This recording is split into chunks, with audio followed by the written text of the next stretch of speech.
Good morning all of you.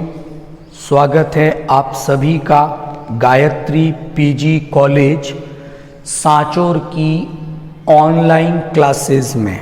अभी तक आपने हमारे यूट्यूब चैनल को सब्सक्राइब नहीं किया है तो आज ही चैनल को सब्सक्राइब करें, वीडियो को ज़्यादा से ज़्यादा लाइक और शेयर करें। डियर स्टूडेंट, हम लोग आज डिस्कस करेंगे टाइप्स ऑफ एग्स, अंडों के अलग अलग प्रकारों के बारे में। और ये जो टॉपिक है वो बीएससी पार्ट सेकंड के जूलॉजी के सेकंड पेपर डेवलपमेंटल बायोलॉजी उससे हमने लिया है। तो हम बात करते हैं टाइप्स ऑफ एग्स के बारे में, अंडों के प्रकार के बारे में। तो जो अलग अलग जंतु हैं उनमें अंडे भी अलग अलग प्रकार के होते हैं। तो अलग अलग जंतुओं में हमें जो अलग अलग प्रकार के अंडे दिखाई देते हैं तो वैज्ञानिकों ने इन अलग अलग प्रकार के अंडों का एक क्लासिफिकेशन किया, एक वर्गीकरण किया। तो आज हम जो अलग अलग प्रकार के एग्स हैं, अंडे हैं, उनके बारे में जो स्टडी कर रहे हैं, तो बेसिकली हमने यहाँ पर 4 बेसिस आधार बनाए हैं और उन 4 आधारों के आधार पर अंडों का वर्गीकरण किया है। तो बोर्ड पे आप देख पा रहे होंगे, फर्स्ट बेसिस जो पहला आधार है वो है अमाउंट ऑफ यॉक, अंडे में पीतक जिसे यॉक कहा जाता है, उसकी मात्रा कितनी है, अमाउंट कितना है। तो उस आधार पर अंडे कितने प्रकार के हैं, एक तो ये डिस्कस करेंगे।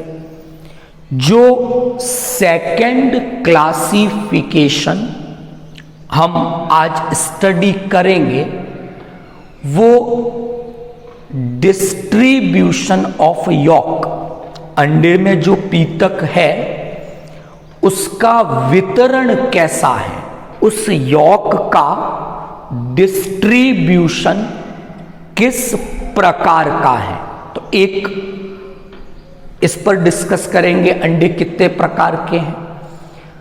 तीसरा जो हम डिस्कशन करेंगे वो होगा एग के चारों ओर प्रोटेक्टिव कवरिंग, सुरक्षात्मक आवरण है या नहीं है, और अगर वो आवरण है तो कैसे हैं, किससे बने हुए हैं। तो एक ये भी आधार रहेगा वर्गीकरण का। और last, on the basis of determination, निर्धारण के आधार पर फ्यूचर निर्धारित हुआ है या नहीं हुआ है, अंडे के किसी भाग का भविष्य निश्चित हुआ या अभी तक वो निश्चित नहीं हुआ है, एक हम इसके आधार पे डिस्कस करेंगे। ठीक, तो बेसिकली हम आज अलग अलग प्रकार के जो अंडों के बारे में डिस्कशन करेंगे वो इन 4 आधारों पर हमारा डिस्कशन रहेगा। तो बहुत ही सिंपल सा टॉपिक है, स्टार्ट करते हैं हम लोग। तो पहली बात, जो पहला आधार है वो है अमाउंट ऑफ यॉक, यानी पीतक की मात्रा के आधार पर अंडे कितने प्रकार के होते हैं, वो कौन से प्रकार हैं, और हर प्रकार के कुछ उदाहरण हम लोग आज डिस्कस करेंगे। ओके, पहली चीज कि मैंने जो फर्स्ट क्लासिफिकेशन लिया है वो मेरा किस पर बेस्ड है? अमाउंट ऑफ यॉक पर, पीतक की मात्रा पर। पीतक के बारे में आप जानते हो, यॉक साइटोप्लाज्म में, किसके साइटोप्लाज्म में? एग के साइटोप्लाज्म में प्रेजेंट है, और ये यॉक डेवलपमेंट के समय, परिवर्धन के समय न्यूट्रिशन, पोषण प्रदान करने का कार्य करता है। तो एग के साइटोप्लाज्म में ये यॉक प्रेजेंट है, और ये यॉक डेवलपमेंट के समय न्यूट्रिशन प्रोवाइड करने का काम करता है। तो उस यॉक की अमाउंट एग के साइटोप्लाज्म में पीतक की मात्रा के आधार पर ये 4 प्रकार के अंडे यहां पर मैंने बताए हैं। नाम देख ले पहले। एलेसीथल एग, माइक्रोलेसीथल एग, मीजोलेसीथल एग और मेगालेसीथल एग। ठीक, तो ये 4 प्रकार के एग्स हैं। अपीतकी, सूक्ष्म या अल्प पीतकी, मध्य पीतकी और अति पीतकी। पीतक मतलब यॉक से मतलब है।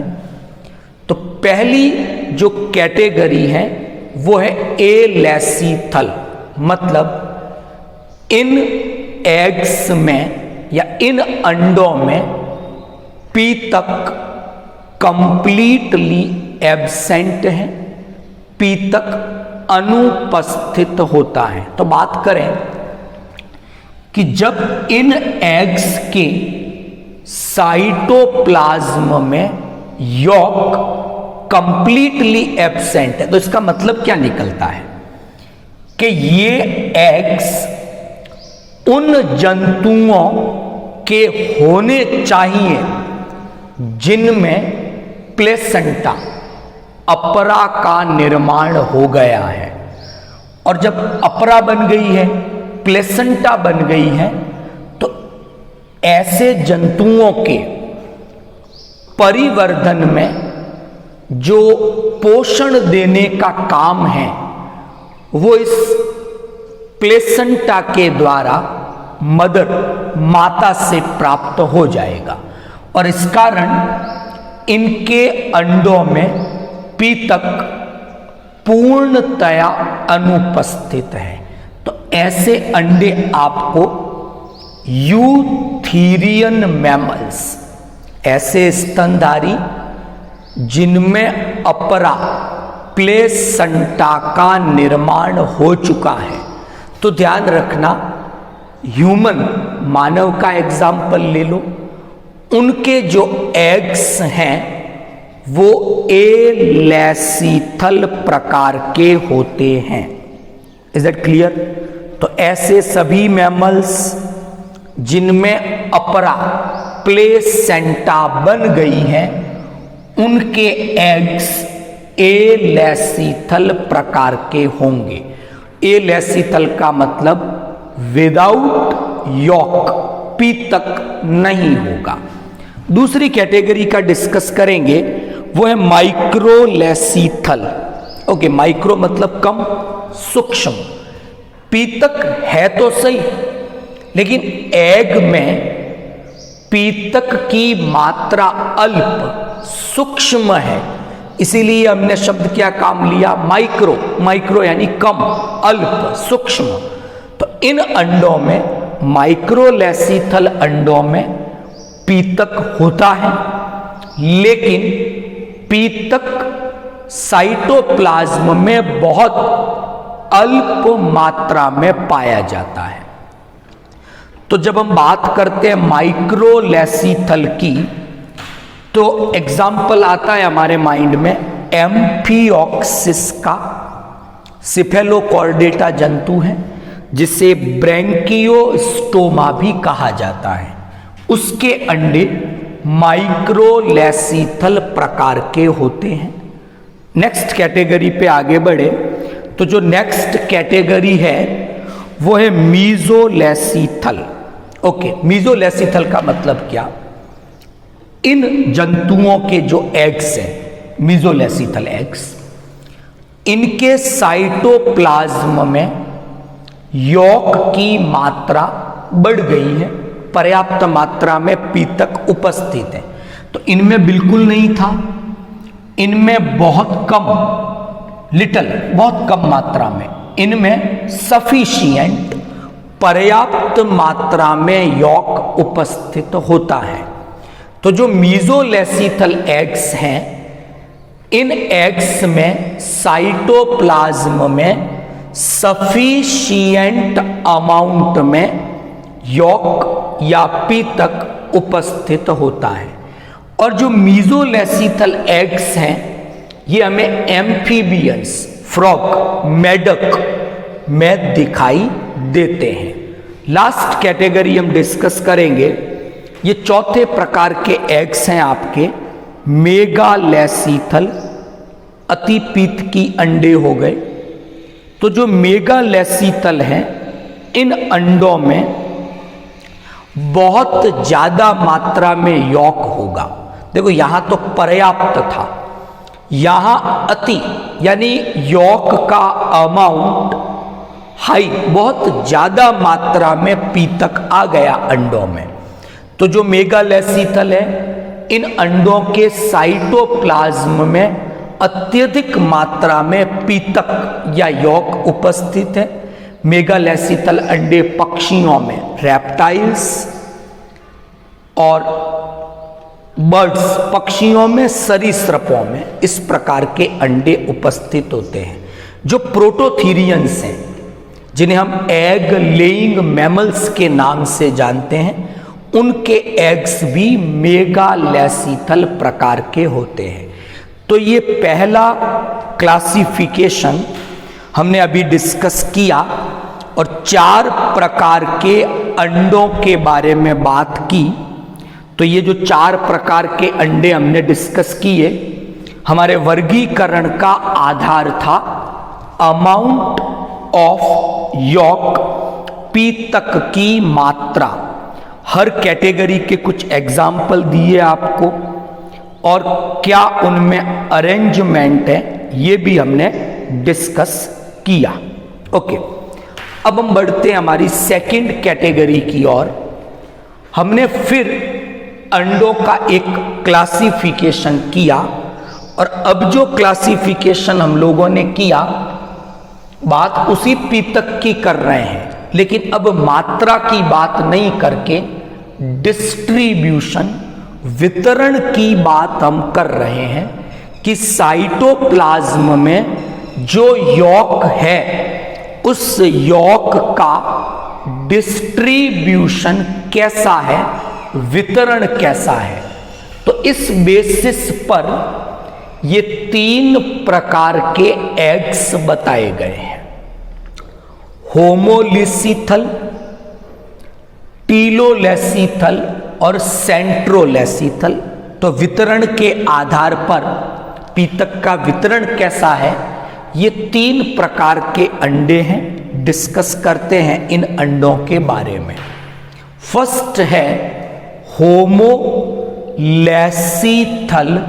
एग्स।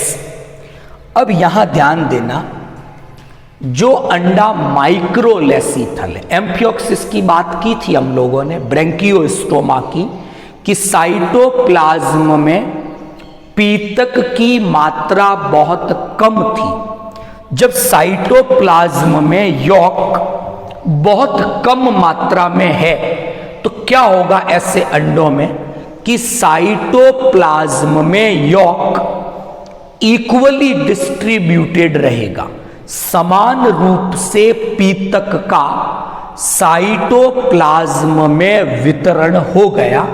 ऐसे अंडे होमोलेसीथल। तो ध्यान रखना, जो अंडा माइक्रोलेसीथल है वो वितरण के आधार पर होमोलेसीथल प्रकार का होगा। एग्जाम्पल एम्फियोक्सिस डिस्कस हो गया। आगे की बात करूं टीलोलेसीथल, तो थोड़ा सा समझें इसको कि जो अंडा मीजोलेसीथल है, मेढक का अंडा, या जो मेगालेसीथल है, पक्षियों का अंडा, बर्ड्स का, क्या है? हमने डिस्कस किया था कि इनके साइटोप्लाज्म में यॉक की मात्रा ज्यादा है, यहां बहुत ज्यादा है, यहां सफिशिएंट है। इसका मतलब यॉक इतना ज्यादा बढ़ गया कि अब वो साइटोप्लाज्म में इक्वली डिस्ट्रीब्यूटेड नहीं हो सकता। तो जब वो इक्वली डिस्ट्रीब्यूटेड नहीं हुआ तो क्या स्थिति बनी कि अंडे के एक भाग में यॉक व्यवस्थित हो गया, एक भाग में साइटोप्लाज्म रह गया। तो दो पोल, दो ध्रुव बने। जिस और साइटोप्लाज्म है उसे एनिमल पोल, जंतु ध्रुव, ये नाम दिया गया। और अंडे के जिस और केवल यॉक व्यवस्थित हुआ, पीतक व्यवस्थित हुआ, उसे वेजिटल पोल, काय ध्रुव नाम दिया गया। तो दो पोल बन गए। ऐसा हमने किसकी बात की? ये मीजोलेसीथल, मेढक की बात कर ले तो ये अंडे आपके वितरण के आधार पर टीलोलेसीथल प्रकार के होंगे। तो दो पोल बन गए हैं वितरण के आधार पे। जिस तरफ यॉक है वो काय ध्रुव, वेजिटल पोल है, जिस और साइटोप्लाज्म है वो जंतु ध्रुव कहलाएगा।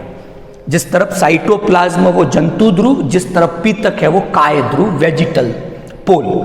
अब बात करते हैं सेंट्रोलेसीथल की। तो एग्जाम्पल हो जाएगा इसका, मेढक याद कर लो, बर्ड्स याद कर लो, रेप्टाइल्स याद कर लो।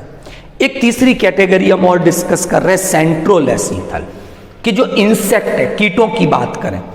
अंडे तो वो मेगालेसीथल है, मतलब पीतक खूब ज्यादा है, लेकिन जब डिस्ट्रीब्यूशन हुआ तो थोड़ा अलग प्रकार का हुआ। पक्षियों की तरह, सरीसृपों की तरह नहीं हुआ। कैसा वितरण हुआ उनमें कि जो पीतक था वो सेंट्रल, अंडे के ठीक केंद्रीय भाग में व्यवस्थित हो गया, साइटोप्लाज्म परिधीय भाग में चला गया। तो बीच में पीतक, चारों ओर साइटोप्लाज्म, ऐसे अंडों को नाम दिया सेंट्रोलेसीथल। तो ध्यान रखना, मेगालेसीथल अंडे जो पीतक की मात्रा के आधार पे हम बात कर रहे थे, वितरण के आधार पर वो टीलोलेसीथल भी हो सकते हैं जैसे पक्षियों में, वो सेंट्रोलेसीथल भी हो सकते हैं जैसे इंसेक्ट में। तो दो डिस्कशन हुए। अब हम तीसरी बात करते हैं प्रोटेक्टिव कवरिंग की। तो एक एग्जाम्पल समझना, मछलियों की बात करूं मैं, एम्फीबिया की बात करें, मेढक की मछली की बात की, ये अपने अंडे एक्वेटिक हैबिटेट में, तालाब है, नदी है, वहां पर देते हैं। तो इन अंडों के चारों ओर, मछली की, मेढक की बात कर रहे थे, किसी भी प्रकार की कोई कवरिंग, जनरली वो कैल्शियम कार्बोनेट का एक कवर है, एक आवरण है, वो इनमें प्रेजेंट नहीं होगा, जरूरत नहीं है। तो मछली और मेढक के अंडे नॉन क्लीडोइक प्रकार के हैं, उनके ऊपर कैल्शियम कार्बोनेट या कैल्केरियस कवच जो शेल है वो प्रेजेंट नहीं है। किसकी बात की हमने?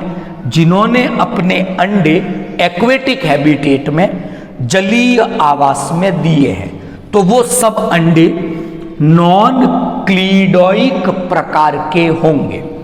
अच्छा, मानव का अंडा भी नॉन क्लीडोइक है, क्योंकि मानव में परिवर्धन आंतरिक है, तो वो भी गर्भाशय में हो रहा है, इसलिए उनमें भी कैल्केरियस कवरिंग जो है वो प्रेजेंट नहीं है। दूसरी तरफ मैं बात करूं पक्षियों की, सरीसृपों की, रेप्टाइल और बर्ड्स की, वो अपने एग्स देते हैं टेरेस्ट्रियल, स्थलीय आवास में। तो उन अंडों के चारों ओर हम देखते हैं, मुर्गी का अंडा देख सकते हो, कबूतर का देख सकते हो, कैल्केरियस शेल, कैल्शियम कार्बोनेट की एक कवरिंग प्रेजेंट है, तो उन्हें क्लीडोइक एग कहा जाएगा। तो तीसरा क्लासिफिकेशन डिस्कस किया। अब मैं लास्ट बात करूंगा फ्यूचर, भविष्य निश्चित हुआ या नहीं हुआ, तो उसके आधार पे अंडे दो प्रकार के हैं, डेटर्मिनेट निर्धारी, इनडेटर्मिनेट अनिर्धारी।